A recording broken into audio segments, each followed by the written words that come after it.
तो चलिए शुरू करते हैं आज की एक बहुत ही मज़ेदार कहानी। एक ब्राह्मण किसी मंदिर में रामायण की कथा करने जाया करता था। ब्राह्मण को कथा सुनाते हुए कई दिन हो गए, लेकिन एक भी आदमी वहाँ कथा सुनने नहीं आया।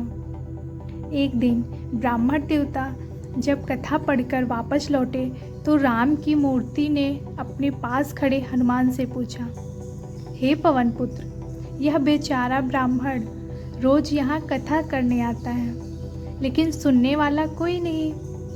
भक्तों के ना आने से ब्राह्मण देवता को रोज ही खाली हाथ लौटना पड़ता है। अब जिस दिन कथा समाप्त होगी उस दिन ब्राह्मण को कुछ न कुछ मिलना जरूरी है। यदि उस दिन कुछ भी ना मिला तो बेचारे को बड़ी निराशा होगी और हमारी भक्ति में उसका विश्वास नहीं रहेगा। हनुमान जी ने उत्तर दिया, भगवान, आप इस बात की चिंता न कीजिए। आपके भक्तों का मैं पूरा ध्यान रखता हूँ। ब्राह्मण देवता की दक्षिणा का इंतजाम कर लिया गया है। जिस दिन कथा समाप्त होगी उस दिन 1000 रुपये दक्षिणा के रूप में उन्हें मिल जाएगा।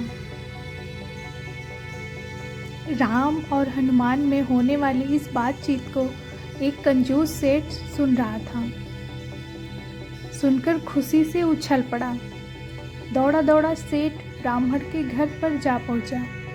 सेठ को अपने घर आया देख ब्राह्मण को भी प्रसन्नता हुई। पूछा, कैसे दर्शन दिए? आपकी क्या सेवा करूं?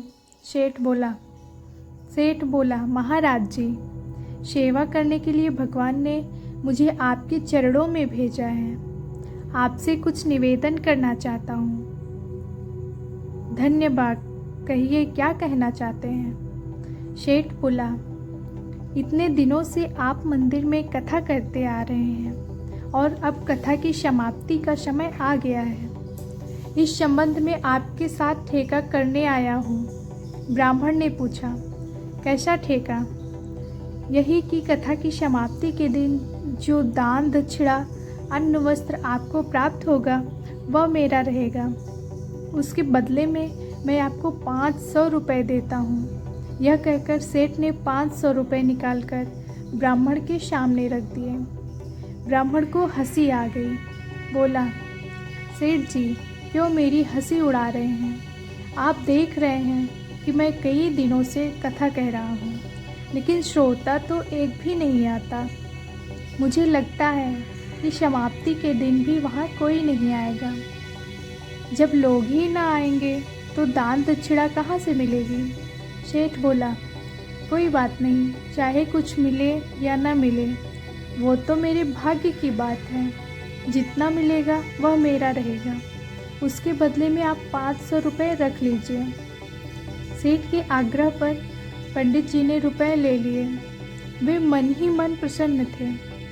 जहाँ एक भी रुपया मिलने की आशा नहीं थी, वहाँ 500 रुपये उन्हें मुफ्त में लग रहा था। बात पक्की हो गई। कथा की समाप्ति के दिन सेठ जी ब्राह्मण को लेकर मंदिर पहुँचे। विधि विधान पूर्वक कथा आरंभ हुई। सेठ जी भक्ति भाव से कथा सुनते रहे। कथा की समाप्ति पर आरती हुई, लेकिन रुपया न मिला। सेठ जी ने सोचा, शायद भक्ति भाव और पूजा में कमी रह गई है। ब्राह्मण से बोले कि एक बार फिर भगवान की स्तुति करें। ब्राह्मण ने श्रद्धा से दोबारा स्तुति की और अपने घर लौट आए। रुपयों के लोभ में सेठ जी देर तक वहीं बैठे रहे। काफ़ी समय हो गया, रुपया ना आया तो हनुमान के आगे बार बार हाथ जोड़कर सिर झुकाने लगे। दोपहर हुई, फिर शाम हो आई। जब सेठ को रुपया मिलने की उम्मीद ना रही तो उसे क्रोध आ गया। उसने पास पहुंचकर जोर की एक लात हनुमान की मूर्ति पर दे मारी। नतीजा यह कि लात के पड़ते ही सेठ की टांग वहीं फंस गई। तब तो लेने के देने पड़ गए। अपनी टांग छुड़ाने के लिए सेठ ने भरसक प्रयत्न किए, पूरा जोर लगा दिया, पर क्या मजाल कि टांग टस से मस हो। सभी दांव पेच बेकार हो गए। टांग फंसी तो फंसी रह गई। अब क्या किया जाए? चारों तरफ से अंधकार घिरने लगा। अंधेरा होने पर राम की मूर्ति से आवाज़ आती सुनाई दी।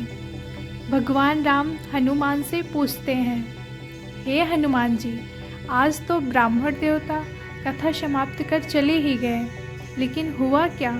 कुछ दान दक्षिणा उन्हें प्राप्त हुई या खाली हाथ लौटना पड़ा?